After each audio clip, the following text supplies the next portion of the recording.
بسم اللہ الرحمن الرحیم صلی اللہ تعالی علی حبیبہ محمد وآلہ وصحبہ وسلم۔ السلام علیکم ورحمۃ اللہ وبرکاتہ۔ اللہ تعالیٰ کا ذکر دلوں کو اطمینان کا ذریعہ۔ اب ہمیں دیکھنا ہوگا کہ کس کیفیت کو دل کا اطمینان کہا جاتا ہے، دل کا اطمینان کا مطلب کیا ہے اور ذکر کا مطلب کیا ہے۔ ذکر کیا زبان سے اسم کو دہراتے رہنا ہے، صرف یہی ہے، یا اس کے اور کوئی وسیع تر معنی ہے؟ اور دلوں کا اطمینان کیا کیفیت ہے؟ ہم سخت گرمی میں گھر میں آتے ہیں، کسی سائے کی جگہ میں جاتے ہیں تو اچھا فیل ہوتا ہے۔ گرمی میں ٹھنڈا پانی پینا بہت اچھا لگتا ہے، سردیوں میں کوئی گرم مشروب پینا بڑا اچھا معلوم ہوتا ہے۔ اب کیا یہ جو اچھا لگنا ہے یہ کیا ہے؟ یہ کوئی اطمینان کی کیفیت ہے یا یہ ایک جسمانی کیفیت؟ جسم کو گرمی لگی، ٹیمپریچر زیادہ ہے، پسینہ آ رہا ہے، پانی کی طلب ہے، تو پانی پیتے ہیں تو ڈی ہائیڈریشن کا تدارک ہوتا ہے اور جسم سے ایک خوشی کا سگنل آتا ہے۔ جب پیاس لگ رہی تھی تو ایک بے چینی کا سگنل آ رہا تھا، اور جب پیاس بجھ گئی تو ایک خوشی کا سگنل آیا۔ مطلب یہ کہ جسم کو پانی جو درکار تھا مل گیا ہے، بھوک لگتی ہے، معدے میں محسوس ہوتا ہے، کھانا کھا لیتے ہیں، ایک سحری کا احساس ہوتا ہے۔ یہ باڈی کے سگنلز ہیں۔ یہ سمجھنا ہے کہ ہم اپنی ضروریات کو، اپنی کیفیات کو صحیح نام نہیں دیتے، لہذا مکس کر دیتے ہیں۔ اس وجہ سے ہم بہت سارے معاملات کے بارے میں صحیح نتیجہ نہیں نکال پاتے۔ جیسے میں نے پہلے بھی آپ سے عرض کیا تھا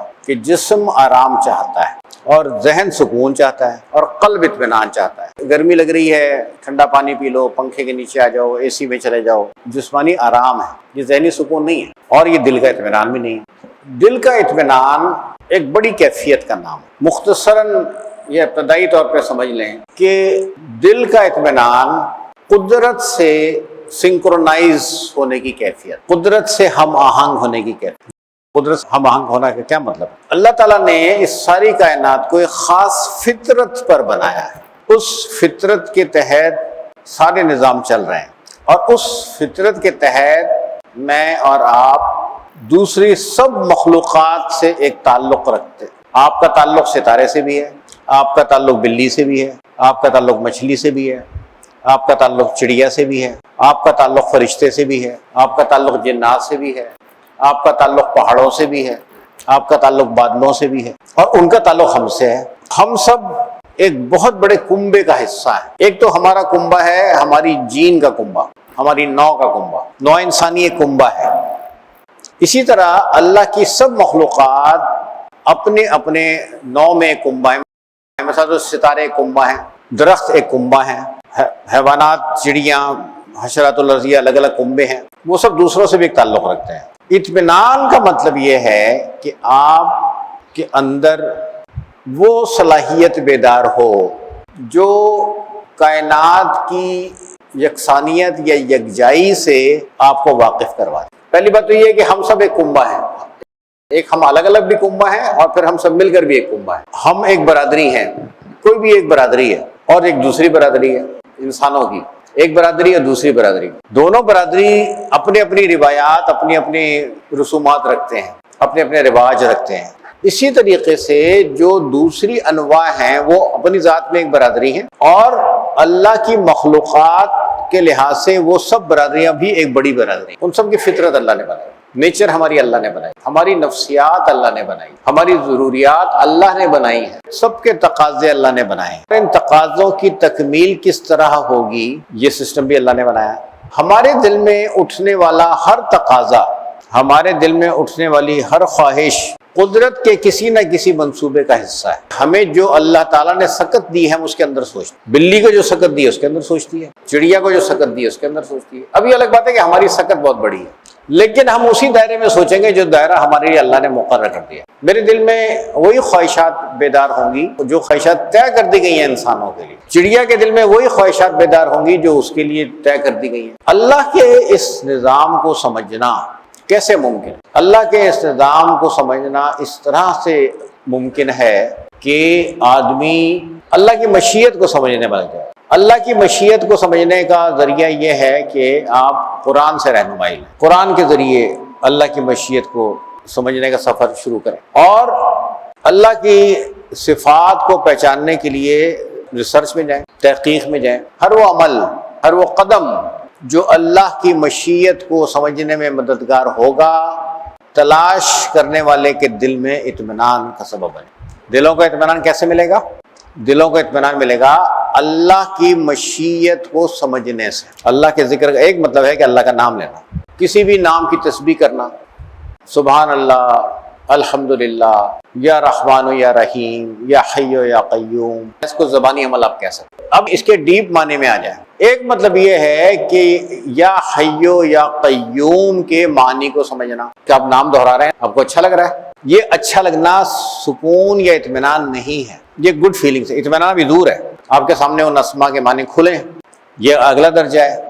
اس کے بعد ہے اگلا درجہ ان کی اپلیکیشن کو سمجھنا، اس کا اطلاق کیا ہوگا۔ ذکر کے مختلف مدارج ہیں۔ آپ الحی کی صفات کو سمجھنا چاہتے، آپ القیوم کی صفات کو سمجھنا چاہتے، جیسے جیسے یہ صفات آپ پر واضح ہوں گی اس مناسبت سے آپ کا دل اطمینان میں آئے۔ پھر ہم کوئی چیز جان لیتے ہیں، ہمیں ایک فارمولہ پتہ چل گیا کسی بھی کام کا، ہمیں میتھمیٹکس کا ایک فارمولہ پتہ چل گیا، ہمیں فزکس کا فارمولہ پتہ چل گیا، آپ نے جان لیا کوئی فارمولہ، پھر آپ نے ٹیبل یاد کر لی ہے، آپ نے کوئی 25 کا پہاڑا یاد کر لیا، پھر اس سے کیا ہوگا؟ اس سے فائدہ اٹھائیں گے، استعمال کریں گے۔ یعنی جاننے کا صحیح پروسیس پورا ہوتا ہے اس کی اپلیکیشن سے۔ ایک شخص کو بڑی فارمولے یاد ہیں لیکن وہ کچھ نہیں کرتا، خالی بیٹھا ہے گھر میں، تو اسے کیا کہیں گے؟ ایک آدمی کو بڑے کیمسٹری کے فارمولے یاد ہیں، بڑے میتھمیٹکس کے فارمولے یاد ہیں، لیکن وہ گھر بیٹھا رہتا ہے اور کہہ رہے ہیں مجھے کام نہیں ملتا، تو اسے کیا کہیں گے ہم؟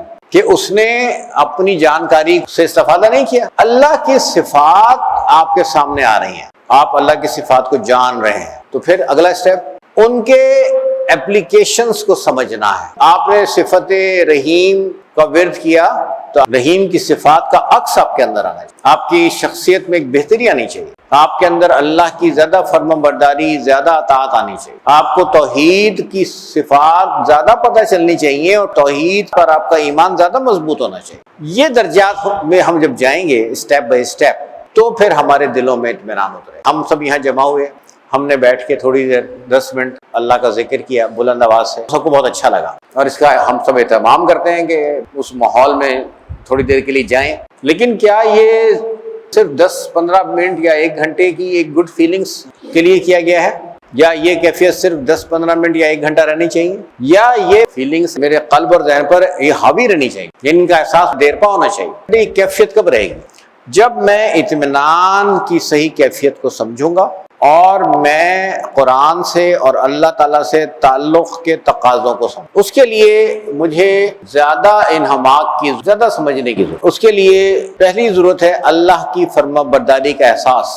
ہم سب اللہ کے بندے ہیں، ہم اگر فرمانبرداری میں زندگی گزاریں گے تو وہ زیادہ بینیفیشل ہے، اور اگر ہم نافرمانی میں زندگی گزاریں گے تو لانگ ٹرم میں ہمارا کوئی فائدہ نہیں۔ اطمینان کا مطلب یہ ہے کہ آپ اللہ کی صفات کو سمجھیں اور اپنی استطاعت کے مطابق اس کی میکسیمم اپلیکیشن کا سوچیں، اور اس کا ایک ذریعہ یہ ہے کہ ہمارا مجموعی رویہ خیر اور بھلائی والا ہونا چاہیے۔ سلسلہ دیمیہ چاہتا ہے کہ ہم اللہ کے ذکر کی اہمیت کو سمجھتے ہوئے اس کے جو فیوز و برکات ہیں وہ حاصل کرنے والے بن جائیں، ہمارے دلوں میں اطمینان آئے، ہمارے دلوں میں اللہ سے وابستگی کا اور اللہ سے قربت کا احساس، یقین بن جائے۔ پہلے تو احساس ہو اور پھر یقین میں کنورٹ، اور ہماری سوچ، ہماری ذات اپنے لیے اور دوسروں کے لیے خیر اور بھلائی کا سبب بنے۔ بٹ آف کورس کہ اس کا یہ مطلب نہیں ہے کہ دوسرا آپ کو مار کے چلا جائے اور آپ پٹ جاؤ۔ آپ نے اپنا احترام بھی کرنا ہے،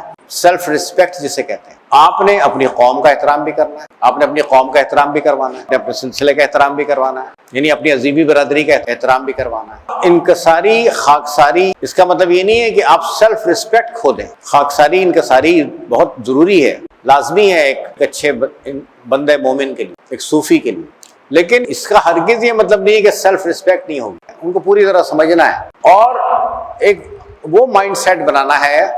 مائنڈ سیٹ کا مراد ہے کہ وہ طرز فکر بنانی ہے جس طرز فکر میں آپ کو اللہ کے ساتھ وابستگی کا مسلسل احساس رہے۔ یہ ہے ذکر کا آؤٹ کم کہہ لیں، نتیجہ کہہ لیں، آپ کا ذہن مسلسل اللہ کے ساتھ وابستگی کے احساس میں رہے۔ اپنے خالق کے ساتھ، اپنے مالک کے ساتھ۔ اب کوئی کہے گا جی یہ کیسے ہوگا؟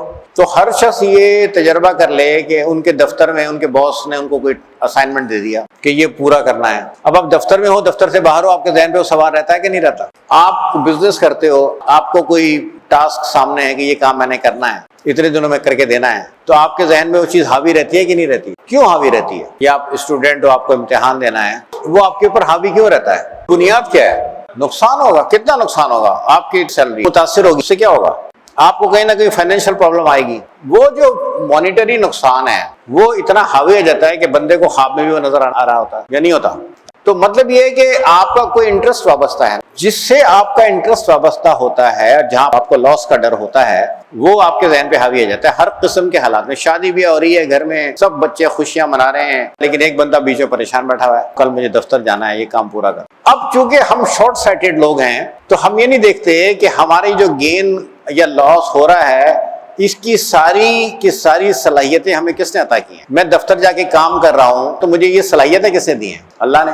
تو میں اس کو تو نہیں دیکھ رہا، میں تو اپنی صلاحیتوں کو دیکھ رہا ہوں۔ مطلب یہ ہے کہ میں اپنے روزگار دینے والی اعلیٰ ترین ہستی کو نہیں دیکھتا، میں روزگار دینے والے امیجیٹ لوگوں کو دیکھتا ہوں۔ اس کا مطلب یہ نہیں ہے کہ آپ روزگار کا ذریعہ بننے والے امیجیٹ لوگوں کو نظر انداز کر دیں، یہ ان سے بدتمیزی سے پیش آنا، نو، اس کا یہ ہرگز مطلب نہیں۔ لیکن روزگار دینے والے جو امیجیٹ لوگ ہیں وہ آپ کے ذہن پہ کتنے حاوی آ جاتے ہیں کہ آپ کو 24 گھنٹے ان کا خیال رہتا ہے۔ ہم زبان سے کہتے ہیں کہ ہمیں آخرت میں جواب دہ ہونا ہے، ہمارے دل میں یقین بیٹھا ہوا نہیں ہے۔ جب دل میں یقین نہیں ہوگا تو زبانی ذکر کرنا اطمینان کا سبب نہیں بنے گا، وقتی کیفیت ہوگی۔ ایک صوفی یہ چاہتا ہے، ایک روحانی استاد یہ چاہتا ہے کہ اس کے شاگرد، اس کے مرید اللہ کی صفات کو سمجھنے والے ہوں، اور ان صفات کو سمجھنے میں ان کا جو لیول ہے وہ علم الیقین، عین الیقین سے ترقی کر کے حق الیقین کے درجے پر آئے۔ صفات کی آگہی جیسے جیسے یقین کے مراحل طے کرنا شروع کر دے گی،